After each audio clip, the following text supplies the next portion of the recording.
ليه الخسارة بتوجع أكتر بكتير من فرحة الفوز؟ يعني إزاي حدث واحد بس مجرد اللعبة ممكن يبقى عنده القوة دي إنه يقلب يومنا كله ويزرع جوانا الإحساس ده؟ ودي بقى النقطة الأهم. ليه إحساس الفرحة بالفوز ده خفيف كده وبيطير بسرعة، لكن وجع الهزيمة بيفضل معلم جوانا أيام؟ نحس بتقل في صدرنا وصداع وعصبية. ليه؟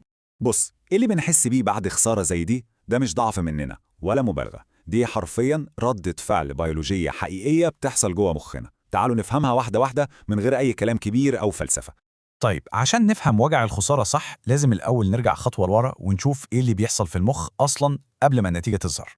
قبل أي ماتش مهم أو أي حدث مستنيينه المخ بيدخل في حالة اسمها دورة التوقع، وفي اللحظة دي بالذات بيبدأ يفرز كميات من هرمون مهم جدا اسمه الدوبامين.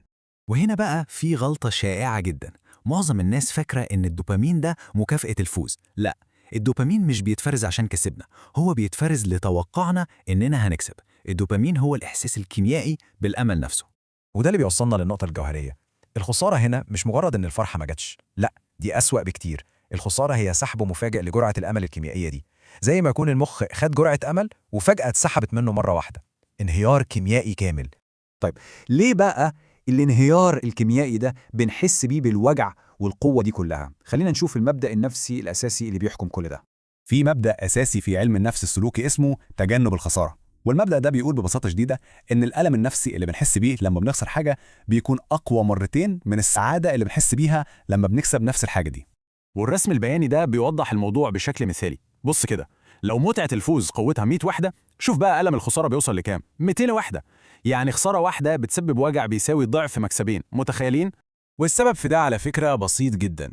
المخ البشري مصمم عشان يحمينا مش عشان يخلينا مبسوطين. مهمته الأساسية هي البقاء، فهو بيشوف أي خسارة على إنها تهديد حقيقي، خطر لازم يتجنبه، مش مجرد لعبة وخلصت. والوجع ده مش مجرد إحساس في دماغنا وخلاص، لا، الألم النفسي ده بيترجم لرد فعل جسدي حقيقي جدا. بعد الهزيمة مباشرة الجسم بيدخل في حالة طوارئ. هرمون التوتر الكورتيزول بيعلى جدا في الدم، وده اللي بيخلي ضربات قلبنا مش منتظمة وتركيزنا يضيع تماما. الجسم حرفيا بيدخل في وضع التوتر، نفس رد الفعل بالظبط لو بنتعرض لخطر حقيقي. وعشان كده بنحس إننا مش طايقين نهزر، مش قادرين ننام، الدنيا كلها تقيلة. الجسم بيتعامل مع الهزيمة دي كأنها تهديد وجودي حقيقي. فالموضوع مش مبالغة مننا خالص، ده رد فعل طبيعي جدا. طيب والمخ هيسكت على الوجع الشديد ده؟ لا طبعا. إيه أول حاجة بيعملها عشان يحاول يخفف الألم ده شوية؟ أول غريزة بتطلع من المخ هي إنه يلاقي أي حد أو أي حاجة يلومها. الحكم، المدرب، الظروف، أي حاجة. لازم نلاقي سبب خارجي.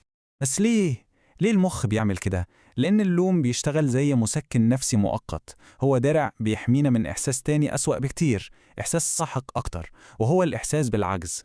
طيب خلينا نلم كل الخيوط دي مع بعض عشان نوصل للزبدة، للمعنى الحقيقي للإحساس ده.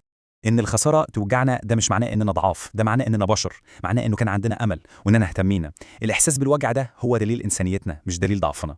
الخطر الحقيقي مش في إننا نزعل، الخطر إننا نفضل محبوسين جوه الإحساس ده. المخ بيعرف يتعافى والإحباط ده بيروح، بس ده بيحصل لما نفهمه مش لما نحاربه ونقاومه.